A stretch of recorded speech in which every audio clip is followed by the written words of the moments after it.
ቤቱ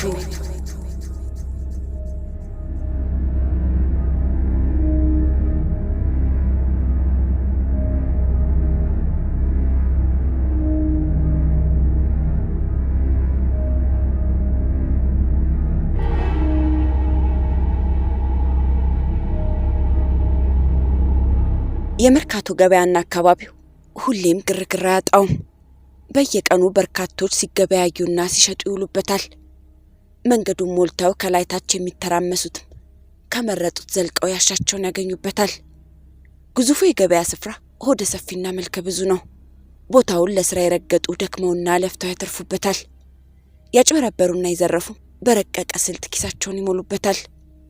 በየአካባቢው ያሉ የጌጣጌጥ መሸጫ ሱቆች እንደ ሌሎች ሁሉ በደራ ገበያ ፈክተው ይውላሉ።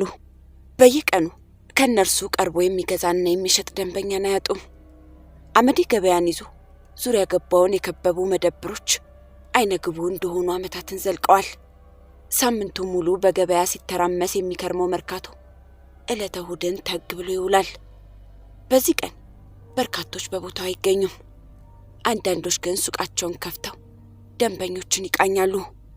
ጥቂቶች ደግሞ ቀኑን ለአዳዲስ ሸቀጦች ማከማቻ ይጠቀሙበታል። ሰንበትን እየጠበቀ የአመዴ ገበያን ማዘውተር የያዘው ገረመው ታዬ አይኖቹን በአንድ ጉዳይ ላይ ካሳረፈ ቆይቷል። ሰውየው ይህን ቀን መርጦ የመመላለሱ ምክንያት ጠንቅቆ ያውቀዋል። በየጊዜው በስፍራው መገኘቱም መረቡ እንደያዘለት አሳጥማጅ አስደስተው ይዟል።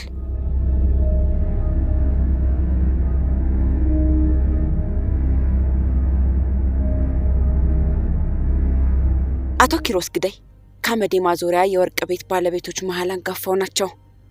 ዓመታትን በሰሩበት የጌጣጌጥ መደብር በርካታ ደንበኞችን አፍርተዋል። ወርቅ ቤቱን ከአባታቸው በውርስ የተረከቡት ነውና ቅርሱን ጠብቀው ለተተኪዎች ለማሳለፍ ሲተጉበት ቆይተዋል። ኪሮስ በስራ ቀልድ አያውቁም።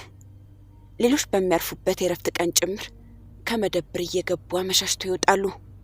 ለሳቸው የሥራ ጊዜ በሆነው የሰንበት ቀን አረፋፍደው የመግባት ልምዳቸውን በርካቶች ያውቁታል። አንዳንዴ ኪሮስ የቀን እንቅልፍ ሸለብ ያደርጋቸዋል። አቶ ኪሮስ ወፍራምና ግዙፍ ናቸው። በመልካም ትህትና በርካቶችን ሲያስተናግዱ ግን አካላቸው አይከብዳቸውም። የአካባቢው ጥበቃዎች እሳቸውን ጨምሮ አንዳንድ ባለሱቆች ዕለተ እሁድን ብቅ እንደሚል ያውቃሉ። ሰዎቹ ቆይታቸውን ጨርሰው ሲወጡ አካባቢውን ቃኝተው የመደብሮቹን ደህንነት ያረጋግጣሉ። ገረመው ሳምንታትን የቆጠረበት ቅኝት አሁን ሊጠናቀቅ ጊዜው ደርሷል። ዕለተ እሁድን መርጦ የተመላለሰበት ጉዳይ እውን ከሆነለትም ምኞቶቹ እንደሚሳኩ ተማምኗል። ይህን ለማድረግ ግን ተጨማሪ እጆች ሊያግዙት ይገባል። ገረመው ደጋግሞ ከራሱ ጋር ተማከረ።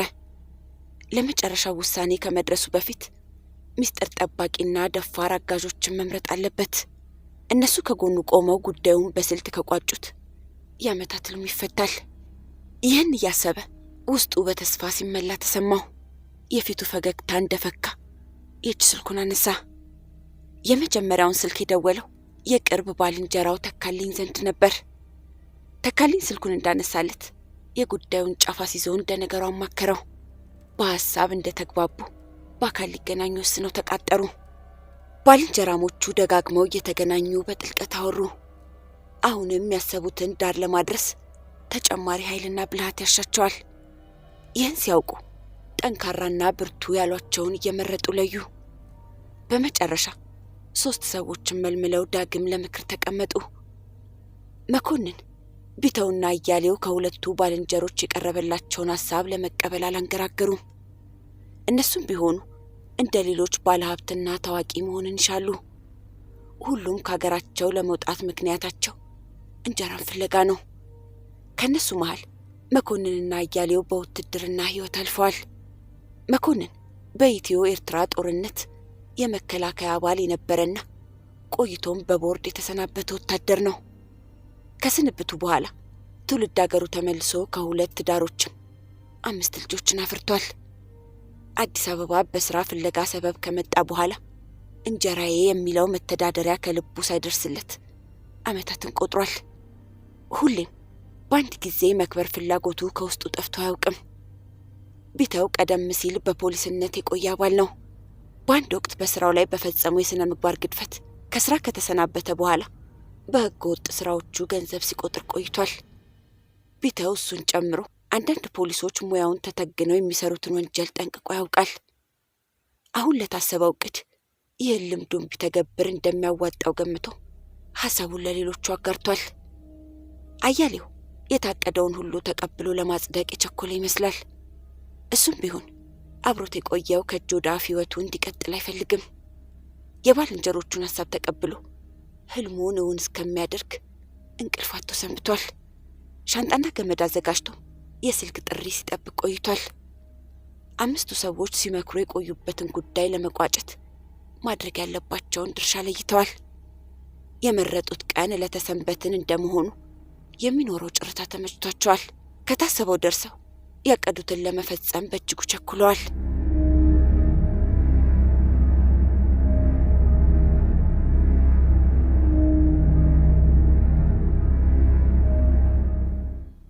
የካቲት 26 ቀን 2009 ዓ.ም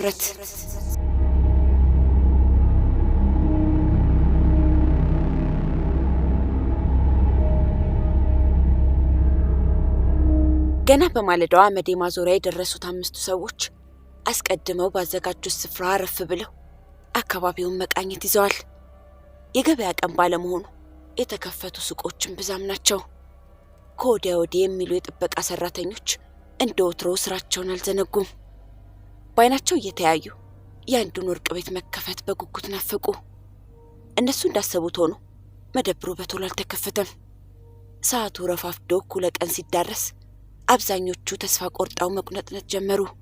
ሁኔታቸውን ያስተዋለው ገረመው ግን በትዕግስት እንዲጠብቁ መክሮ ማድረግ የሚገባቸውን መመሪያ በድጋሚ ከለሰላቸው። ከቀኑ 7:30 ሲል በወርቅ ቤቱ አጠገብ ከደረሰ አንድ መኪና የሞተር ድምፅ ሲጠፋ ተሰማ። ይህኔ በስፍራው የነበሩ 5 ሰዎች አይናቸውን ጥለው የበሩን መከፈት ናፈቁ። ጥቂት ቆይቶ ወፍራምና ግዙፍ ሰው ከመኪናው ሲወጡ ታየ። የወርቅ ቤቱ ባለቤት አቶ ኪሮስ ግዳይ ናቸው። ሰውየውን እንዳዩ ሁሉም አፍጥጠው ትዕዛዝና መመሪያን ከገረመው ጠበቁ። ገረመው የአቶ ኪሮስን ወደ መደብር መግባት ሳይ ለሁሉም በእጁ ምልክት ሰጠ። በፈጠነ እርምጃ ከሰውየው ጀርባ ደርሶ ከኋላው የቆሙ ጓደኞቹን አስከተለ። አቶ ኪሮስ ገና መግባታቸው ቢሆንም እንግዶቻቸውን ለማስተናገድ አልዘገዩም። ወደ ወርቅ ቤቱ የገቡት እንግዶች የተለመዱ ደንበኞች መሆናቸውን ገምተው በሰላምታ ንግግር ጀመሩ። 5 ሰዎች ለአቶ ኪሮስ ሰላምታ ምላሽ ለመስጠት ጊዜ አልነበራቸውም።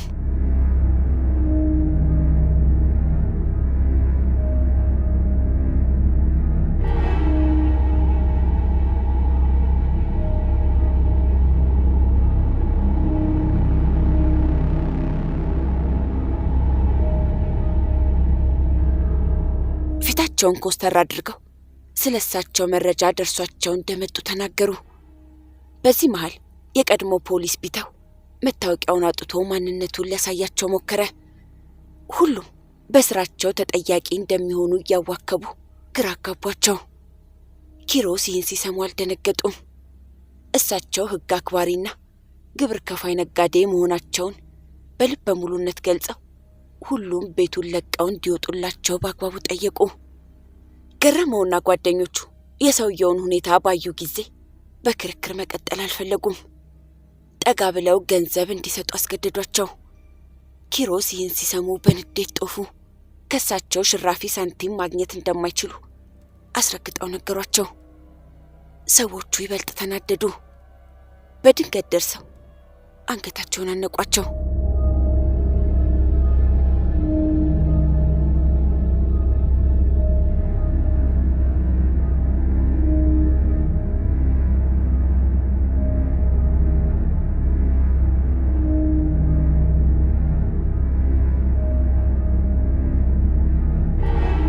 ከመሬት ወደቁ። ድምፅ አውጥተው እንዳይጮሁ አፍና አፍንጫቸውን አፍነው ትንፋሽ አሳጧቸው። እጅና እግራቸውን አስረው እንዳይላወሱ ጠፈሯቸው። ወፍራሙ ሰው የሁሉንም ጉልበት የመመከት አቅም አልነበራቸውም። በቁማቸው ሲዘረሩ እያንዳንዳቸው በጭካኔ እየደበደቡ አዳከሟቸው። ጭንቅላታቸው በደም ተነክሮ ትንፋሻቸው ሲቋረጥ በወደቁበት ትተው ጓዳ ወዳለው የወርቅ ካዝና ተንደረደሩ። ውስጥ ገብተው ከፍ ያለውን ካዝና ለመክፈት ታገሉ። ገረመው የካዝናው ቁልፍ ከአቶ ኪሮስ እጅ እንደማይለይ ያውቃል። በስፍራው ደርሶ ለቀናት ባጠናቸው ጊዜ በወገባቸው ከሚገኝ ሰንሰለት ላይ ይዘውት እንደሚጓዙ አስተውሏል። በደም ተነክሮ ወደ ወደቀው የአቶ ኪሮስ አስክሬን ተጠግቶ ወገባቸውን ዳሰሰ።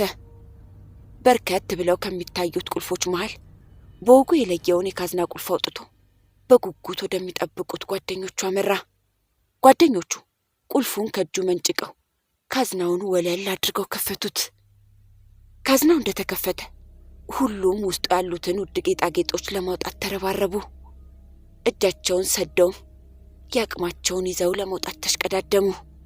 የሁሉም እጆች እየዘገኑ የሚያወጧቸው ውድ ንብረቶች አፍታ ሳይቆዩ ወለሉ ሞሉት። በርካታ የአንገት ሐብሎችና የእጅ ብራስሌቶች፣ የጣት ቀለበቶችና የእግር አልቦች፣ የፀጉር ወለባዎችና የወርቅ ቀበቶች ለቁጥር አዳገቱ። ያልተጨፈለቁ የወርቅ ድንጋዮች፣ ውድ የሚባሉ የአልማዝና የብር ጌጦች፣ የከበሩ የማዕድን ድንጋዮችና ከፍ ያለ ዋጋ ያላቸው አርተፊሻል ጌጣጌጦች፣ የወርቅ ሰዓቶችና ቁጥራቸው የበዛ የወርቅ ሳንቲሞች፣ ቁልፎች፣ ፈርጦችና ሌሎችም እየተዘረፉ ተቆለሉ። ሁሉም በየመልኩ መዝኖ ለመለየት ያላሻቸው ዘራፊዎች በዓይን ለመቁጠር ያታከቷቸውን ውድ ንብረቶች በግምት እየመደቡ ለመካፈል ቅርጫ ገቡ። ይህ ሁሉ ሲሆን የአቶ ኪሮስ ትኩስ ደም ከወለሉ ወርዶ መድረቅ እየጀመረ ነበር። ሰዓታትን የፈጀ የወርቅ ክፍፍላቸው እንዳበቃ እምብዛም ሳይደክሙ ያገኙትን ብርና የውጭ አገራት ገንዘቦች፣ የጠገራ ብሮችና ባደራ ተለይቶ የተቀመጠ ተጨማሪ ገንዘብን አክለው ከድካማቸው አረፋሉ።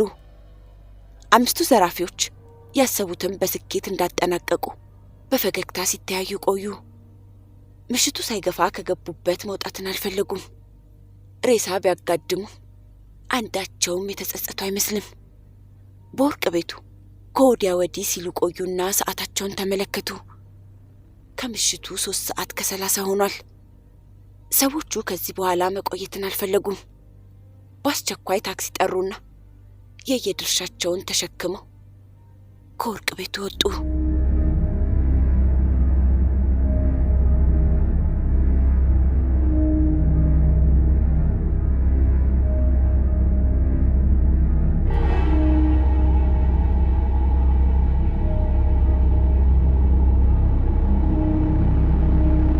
ከደጅ ያሉት ዘቦች የአቶ ኪሮስን ወደ ወርቅ ቤት መግባት እንጂ ተመልሶ መውጣትን አላዩም። አንዳንዴ ሰውየው ከደከማቸው ለማረፍ ሸለብ እንደሚያደርጋቸው ያውቃሉ። የዛሬውን ያህል በራቸውን ከፍተው ሲተኙ ግን አጋጥሟቸው አያውቅም። የዕለቱ ጥበቃዎች የበዛ ጥርጣሬ ቢያድርባቸው ከደጅ ሆነው ደጋግሞ ተጣሩ። ምላሽ አልነበረም። እንደ ተደናገጡ ገርበብ ያለውን በር ከፍተው ወደ ውስጥ ዘለቁ። አምስቱ ዘራፊዎች የድርሻቸውን እንደያዙ ህልማችን የሚሉትን መንገድ ለማቃናት ውጥን ያዙ።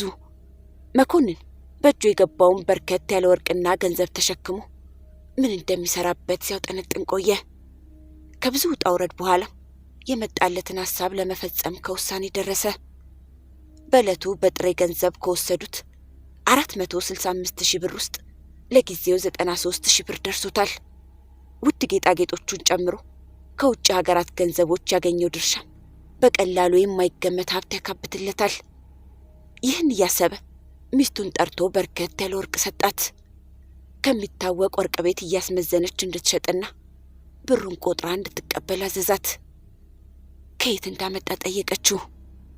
በትርፍ ለመሸጥ እንደገዛው ነገራት። አመነችው። ቆይቶም 700,000 ብር ተቀበላት። ወዲያው ባህር ዳር ወዳለው በርበሬ ነጋዴ ወንድሙ ደወለ። ለጥብቅ ጉዳይ እንደሚፈልገው ነግሮ በማግስቱ እሱ ዘንድ ገሰገሰ። በእጁ ካሉት መሃል ከ3 የወንድ ቀለበቶች ሽያጭ 13,000 ብር ቆጥሮ ከወንድሙ ተረከበ። ገረመው የደረሰውን በርከት ያለ ገንዘብና ጌጣጌጥ ይዞ የወንድሙ ልጅ ዘንድ ደወለ። በስሙ አይሱዙ ሊገዛ ማሰቡን ሲነግረው ወጣቱ ተደስቶ በሐሳቡ ተስማማ። ቃሉን ጠብቆ አዲስ አበባ ሲደርስ አጎት ሁሉን ጉዳይ አጠናቆ ጠበቀው። መኪናው ተገዝቶ ስራ ጀመረ። ቢተው ከባልንጀሮቹ የተጋራውን ገንዘብና ጌጣጌጦች ይዞ ዴዴሳ ወላጅ አባቱ ቤት ተጓዘ። ከቡና ማሳ ውስጥ ቀብሮ ጥቂት ገንዘብ ይዞ ተመለሰ። ወርቆቹ በቁጥር 440 ይሆናሉ። 1 ኪሎ ግራም የሚመዝኑ የብር ጌጣጌጦችና በርከት ያሉ ማርትሬዛ ብሮች ታክለውበታል።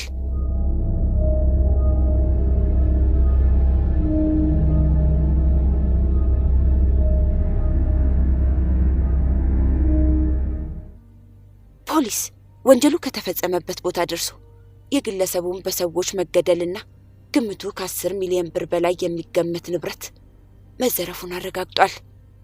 በመርማሪ ዋና ሳጅን ሲሳይ ተሾመ የሚመራው ቡድን የተጠርጣሪዎችን ማንነትና መገኛቸውን ለማወቅ እጅግ ፈታኝ ትግል አካሂዶ በመጨረሻው በቁጥጥር ስር አውሏቸዋል።